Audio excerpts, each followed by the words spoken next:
Whenever one feels a chilling presence linger, they say, seek refuge in the house of God. But what would happen if God's abode is corrupted by darkness of the night? The concept is almost absurd, almost unreal. But today, I'm here to create a desolation in the air. I am here to tell you about one such story. Borley Church, England. People say that there is an entity that has been haunting this church since the 14th century.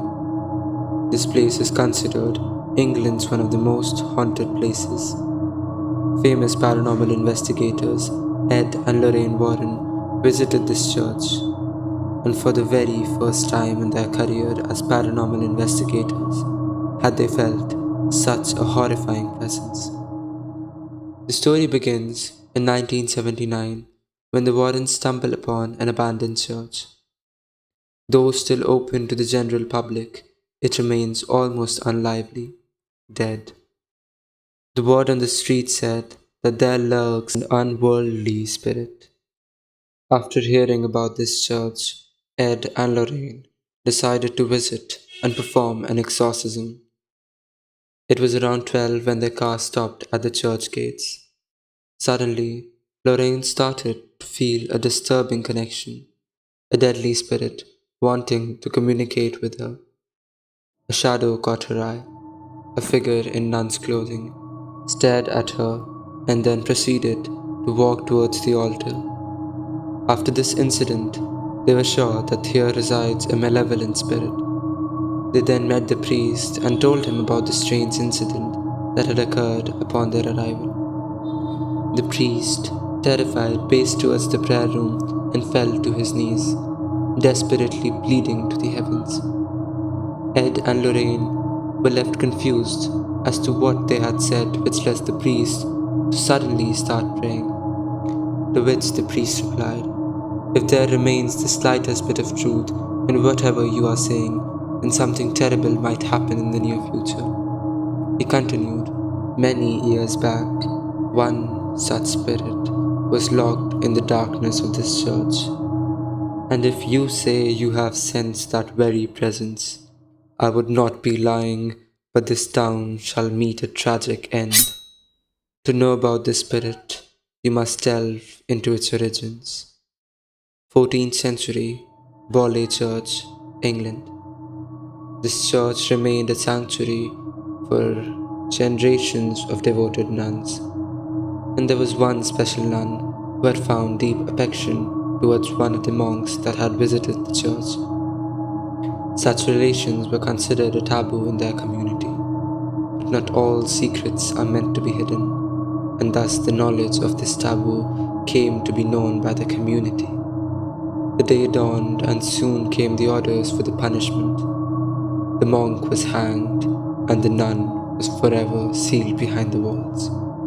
All those who were involved in this heinous act of unaliving the nun soon met their fate within a span of 2 to 3 years.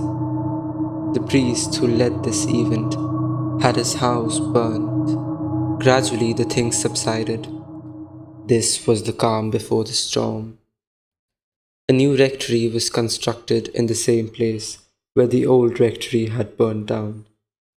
It resided within Reverend Father Henry and 14 other children. The day the build was completed, it became a magnet for tragic happenings. One such incident involves a few children in which they entered a dark, neglected room, and they stood face to face with a dark, shadowy figure which slowly approached the children, making their bodies numb. When they asked about it, the children shivered and claimed to have seen a shadowy figure dressed in nun's clothing. But what shook them to the core was when they said the figure had no legs. When Reverend Father came to know about this incident, he dismissed their claims to be hallucinations. 37 years later, it was time for Henry's retirement. All of the previous children had left the church, and new children had arrived. But what did not change were the claims of the sightings of the same nun. Henry was starting to feel a bit paranoid, as he was the only one who hadn't seen this nun, and the children stood as a non-stop reminder of its existence. Who is she? Why do they claim to have seen her, yet I never witnessed it myself? Henry knew something was wrong, that something dangerous awaits them, and so they all left the residence, leaving it abandoned. Just after the loneliness had begun to settle, this became the abode to Reverend Smith and his family. One dreaded morning, Smith's wife had taken upon the task to clean the dusty house and was left baffled after she had found a skull, a human skull, but thinking not much of it, she brushed it off. From that day on, the house echoed of unknown footsteps and blood-curdling cries. They knew it was a woman, and more importantly, they knew she was not going to let them live in peace. And so to prevent any other family from meeting this circumstance, they went and published an article in the Daily Mirror. It brought the attention of a famous paranormal investigator, Harry Price. When the investigation had begun, the spirit wanted to connect, and thus used the mirror in the room as a medium. Harry was left shocked when the nun started writing her messages on the mirror.